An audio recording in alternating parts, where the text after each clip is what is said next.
Coming up on the Poke Report, Cowboy football is still winless in conference play, Cowgirl soccer rallies for a huge comeback in the Big 12 tournament. and we catch up with one of the many transfers for the Cowgirl basketball team. All this and more coming up on the Poke Report.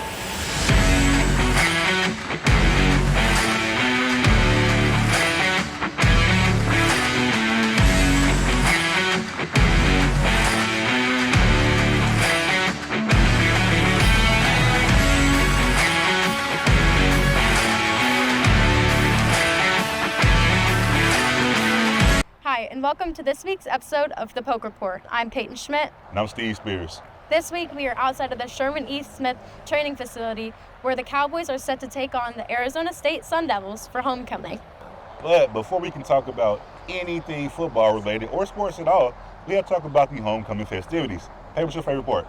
You know, I think my favorite part of homecoming is probably just the traditions, but the walk around. I think it's so amazing how all of our Greek life members can put on something so incredible. What about yours, Steve? As somebody who lived on Greek Road last year, walk around is not my favorite, but I have to say the fountain dine. It's always a pretty good experience out there, so I love it myself. But before we get too deep into that, we're going to go ahead and check in with our reporter, Dee McIntosh, who has a little bit of information about the Greek life and traditions. Oklahoma State's homecoming is America's greatest, and it's underway to kick things off with Football Frenzy. This 3-day touch football tournament brings all Greek life students together in their homecoming pairings to fight and take first place. Homecoming director for Alpha Delta Pi, Grace Bryson, tells us a little more about what's in store. This year we got Football Frenzy, which is a big flag football tournament with all the pairings. And it's really exciting. It's a big part of sweepstakes, which is homecoming overall. So we get points based on how well we perform as well as our spirit on the crowd and on the sidelines. Greek pairings fill the fields with energy and excitement. The spirit of homecoming is alive as everyone comes together to show their Cowboy pride. Alpha Delta Pi member and player Addison Luther is pumped to play as they've reached it to the championship. All of our bodies are really tired, and we were kind of hurting this morning, but I just know that with the support from AD Pi and Sigma Chi, it really just carried us into the day, and we're just ready to be here. We're so excited. AD Pi and Sigma Chi brought their A game, securing their spot in the championship for the first time after winning 5 games in a row, all while being in the loser bracket. Yeah, so we're just really excited to support these girls.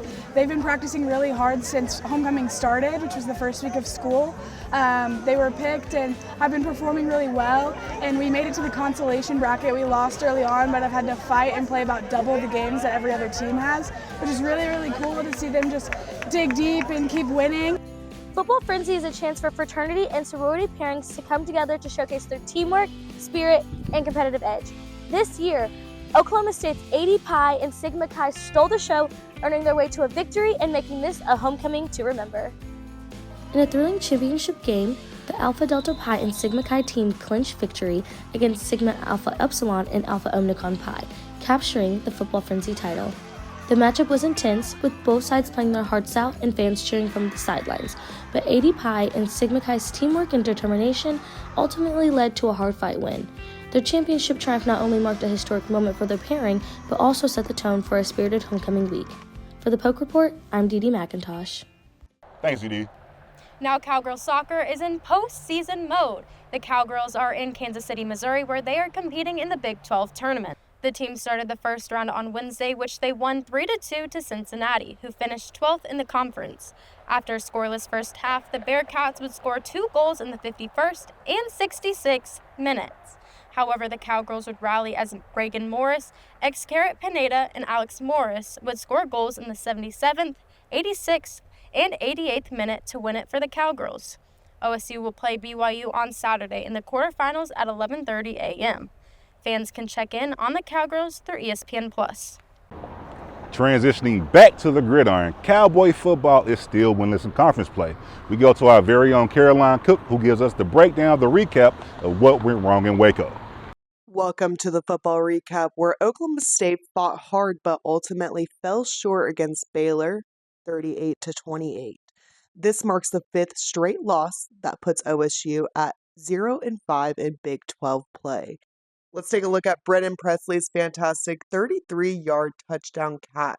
Presley was electric with 15 catches for 183 yards. Every time that they needed a play, it felt like Brennan was right there. Huge props to him for keeping them up in the game.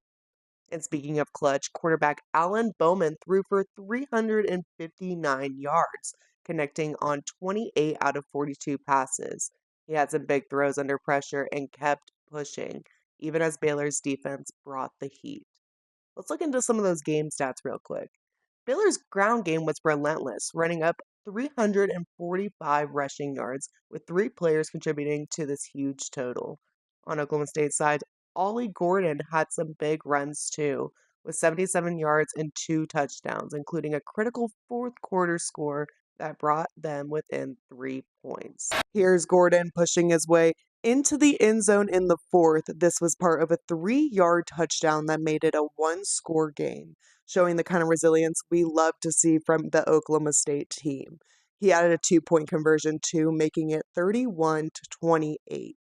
Now, Coach Gundy was candid post-game, emphasizing discipline was an issue today for Oklahoma State. Not like us. We want to keep it in that 30-ish area. They had 93, but either way, 84 yards penalty is not good. So let's recap those turning points of this game. Oklahoma State and Baylor were tied 17-17 at the half, but Baylor took control in the third with a touchdown from Sawyer Robinson. Then in the fourth quarter, they pulled away with a huge 55-yard run by Dawson Pendergrass. Well, really, this was the nail in the coffin for Oklahoma State that day. For all your college football highlights and updates, stay with us here. I'm Caroline Cook. Steven, Peyton, I'm sending it back to you. Thanks, Caroline. Coming up after the break, get to know one new Cowgirl basketball team member and get a recap on everything else going on with Cowboy sports. Hang tight after the break. I want to show you something. This is the money we could save by switching from fresh packed California crushed tomatoes to concentrated tomato paste. I want to show you something too. I got a new door. Go take a look at it.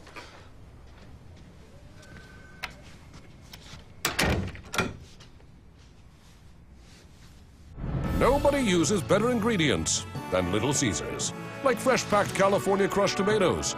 Pick up a large, deep dish for just $8. Pizza. Introducing Lincoln Black Label at Diffie Ford Lincoln. Designed to impress those with impeccable taste, Lincoln Black Label features a collection of interior themes and a host of exclusive membership privileges inspired by attention to detail and a love of automobiles. With Lincoln Black Label, you'll enjoy an extended premium maintenance plan that covers wear items or even remote vehicle delivery. Lincoln Black Label isn't about luxury ownership, it's about membership. Lincoln Black Label, exclusively at Diffie Ford Lincoln. Welcome back to the Poke Report. Now over on the court, our very own Emmanuel Siafa had the chance to sit down with Cowgirl guard Macy Hewitt to talk about her transition to becoming a Cowgirl and her grit and grind attitude.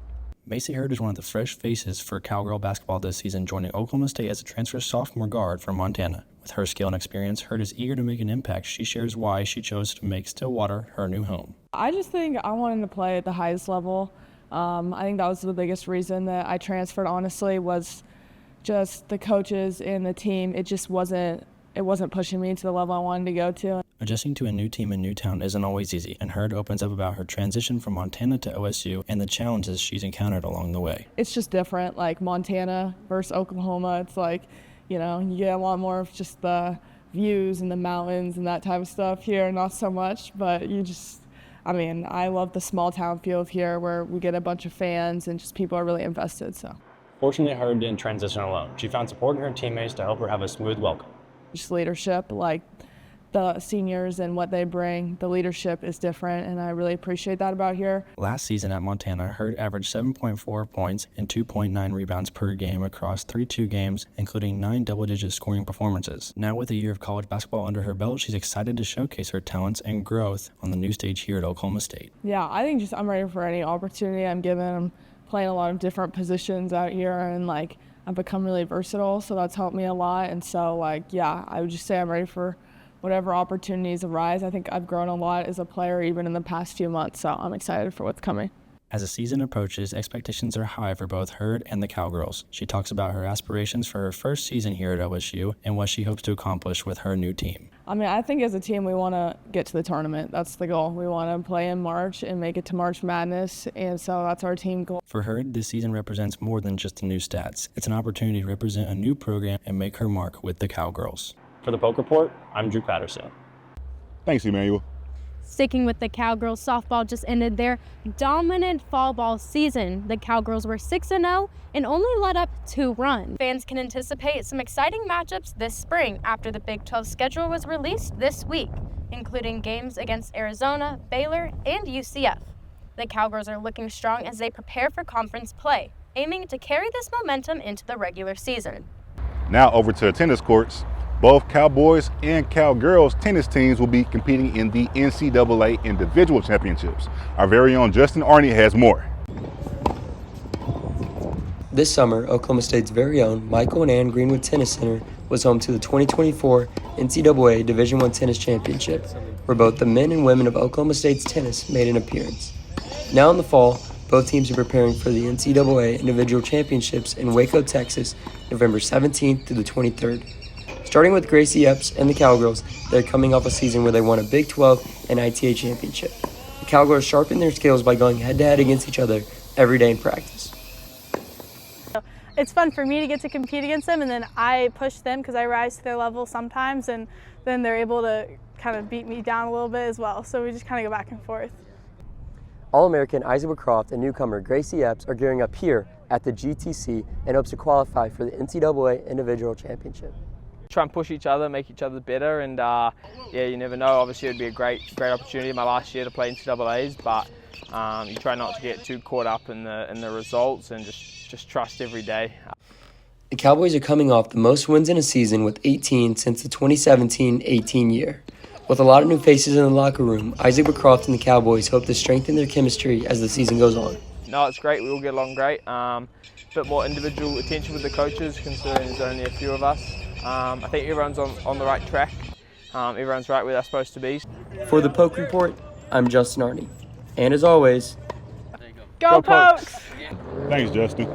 Staying with the Cowgirls, we're going to shift gears from the courts to the court. Oklahoma State's women's golf finished 5th at the Charles Schwab Women's Collegiate Challenge in Fort Worth, Texas, ahead of Big 12 rivals Baylor and Texas Tech. Junior Tita Porn Saitif led the way for the 21st ranked Cowgirls with a career best performance, finishing 4th overall at 1 under par. Another standout was Grace Kilcrease, who extended her top 10 streak to 5 consecutive events this fall, tying for 6th place. The Cowgirls return in February where they compete in the FAU International. Stick around because we have our favorite segment coming up, the Pick'ems and the Voice of the Cowboys, coming up after the break. At ASAP Energy, our goal is to provide the best customer service for whatever our clients need. My relationship with ASAP Energy came about in 2007. I was wanting to build a convenience store. I didn't know how to do it. I'd never been in the business. I just felt comfortable with Rick. And so I knew that I wanted to do business with a guy like that. Integrity, loyalty, and family. I would recommend that to anybody. Thanks for taking a chance on me. At ASAP Energy, everything matters.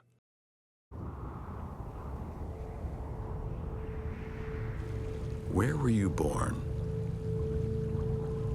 It's a question asked all the time. Because where you're from shapes who you are, inspires how you do things. And when that inspiration comes from a place this refreshing, this majestic, this, well, you get the idea. Coors Light, born in the Rockies. Welcome back to the Poke Report. And thanks for sticking with us. Steve, what are your thoughts on Dave Hunziker, the voice of the Cowboys? He is a great announcer, but probably my favorite professor on campus right now. Being in his sports announcing class is great. He gets us ready to do play-by-play work, even during a game next week for Cowgirl basketball. I agree. Our very own Braden Garris got to sit down with Dave Hunziker to learn more. Hello everyone, my name is Braden Garris and welcome to Guess That Call. Today I'm joined by the voice of Oklahoma State Athletics, Dave Hunziker.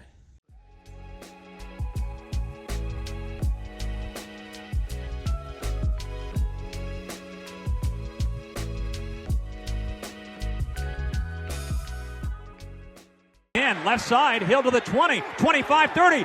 Oh! What do you got for this one? Bedlam 2014, the Cheetah. The Cheetah, that's in the correct. fog at Oklahoma. 100%, 92-yard punt return to the house. Hill down the left sideline, 40, and Hill's on the loose. There goes the Cheetah. Tyreek Hill, 10-5, pistols firing. Touchdown, Oklahoma State.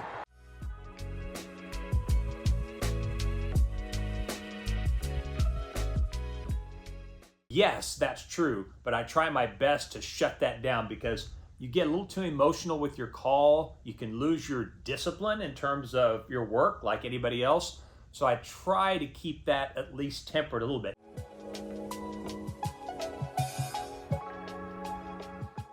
Rebound Robinson, follow at the buzzer. Oh my gosh, where did you find that? Deep in the YouTube crevices. That is the Radford UNC Asheville Big 12 championship game in 1998. We were down 21-4 in Lynchburg, Virginia to start that game. And I lost my mind. Kevin Robinson makes a shot at the buzzer, and Radford has beat Nashville. Oh my gosh. Absolutely losing it. Going crazy with the call, as I said. I got called Bobby Brady by what was CNN SI at that time.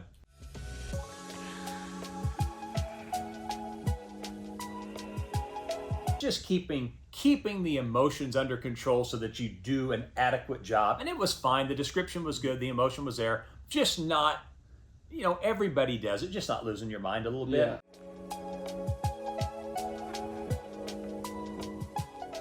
Whedon in the shotgun, out of the pistol. Takes a snap, fakes a handoff, back to pass, throws toward the end zone, and a leaping catch is made! Pistols firing! Touchdown! Oklahoma State, Tracy Moore! That's at Texas A&M in 2011. Texas I A&M can still see him. 2011. He's in the back center of the end zone, Tracy Moore from Tulsa. The ball is high. He goes up, if I remember right, and just flushes it. Oh, it's such a great place, and we've tried to do it the right way. And I think for me to be able to wake up in the morning and go to work with colleagues in our athletic department, our coaches and our players who are trying to do it the right way, that makes it really, really easy.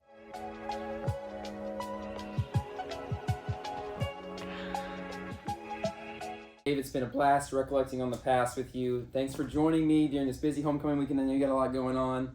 I'm Braden Garris. That's Dave Hunziker, and this was Guess That Call. Thanks for that, Braden. You can listen to Hunziker Monday night during the Cowboys game. You can also catch the Cowgirls basketball game earlier that night at 5 p.m. against Arkansas Pine Bluff.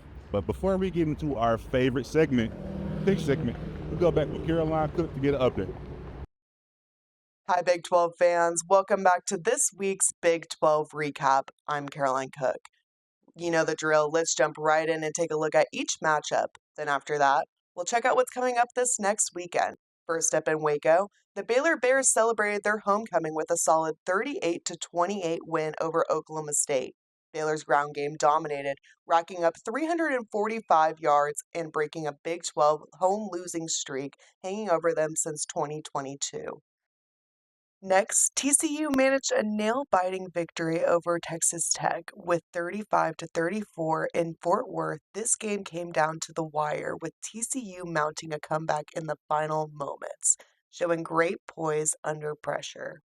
BYU remained undefeated, securing a 37-24 win over UCF. BYU's balanced offense carried the team in their 8th straight win, keeping them in the driver's seat at the top of the conference. West Virginia held on in Tucson to beat Arizona 31-26. The Mountaineers made big plays on defense to preserve their narrow lead and close out a hard-fought win on the road. Over in Houston, the Cougars claimed a thrilling 17-14 win over Utah on a last-second field goal. Houston's defense was strong all game, holding Utah's offense to just 14 points in a low-scoring affair. And then in a classic rivalry game where Kansas State sneaked by Kansas with a 29-27 victory. A late field goal was the dictating factor as Kansas State continues to roll through their season, now standing at 7-1. Colorado picked up a strong win, defeating Cincinnati 34-23 in Boulder. Colorado's offense was sharp and efficient, helping the Buffaloes secure a 3rd win in a row. Here's what's coming next in the next week's matchups. This week, Kansas State will look to expand their winning streak as they take on Houston, while Oklahoma State hosts their homecoming and faces Arizona State. Other key matchups include Arizona State hosting UCF and Texas Tech facing off against Iowa State. As we head towards the final stretch of the season, each game matters more than ever. Thanks for joining us for this week's Big 12 recap. I'm Caroline Cook. Stephen Peyton, I'm sending it back to you. Thanks, Caroline. That time of the week, Peyton. It sure is. I'm up 3 games, so. There was I don't know about that math here. Like, we had the producer off to the side, like calculating. He may be off. Right. I thought I was behind 1 game, but I got some room to make up. So let's go ahead and get to these picks. The first game this week is going to be Ohio State, Penn State. Who you got? I'm going to go Penn State. I honestly can't stand Ohio State. Now, this might be a risky pick, but give me the Nittany Lions. I'm going to go with Penn State as well. Ohio State hasn't had a good track record in recent years of winning the big games. So I'm going with Penn State, unfortunately. Ole Miss and Arkansas. What producer gave me this game to pick? That's the very pain of my existence. It's okay. You can pick Arkansas. I'll pick Ole Miss. You know I'm picking Arkansas. There's no way I'm not picking Arkansas. Okay. That's not fair. I'm trying to make up ground here because I'm picking with my heart instead of my mind here. Ole Miss is a ranked team. Arkansas is not. Come on, man. I did me dirty on that one. Pitt and SMU. I'm going to go Pittsburgh. What are you going? In all fairness of trying to catch up on my record, I'm going Pitt as well because I'm petty. Texas A&M and South Carolina. I'm going to go the Aggies for 2 straight weeks. They didn't fail me last week, so I don't think they're going to fail me this week. Also, in fairness of trying to make up ground, I'm not picking the same issue. I'm going South Carolina for the upset. Okay. Texas Tech and Iowa State. That's a good game in the conference. Who you got? I got the Cyclones. They've been dominating. They're ranked 11, so I think they're going to kind of trump over the Raiders. I got to throw Hail Marys and everything, so I'm going Texas Tech. I got to make up ground somehow. And the game we're all here to see, homecoming. Arizona State, Oklahoma State. Hey, who you got?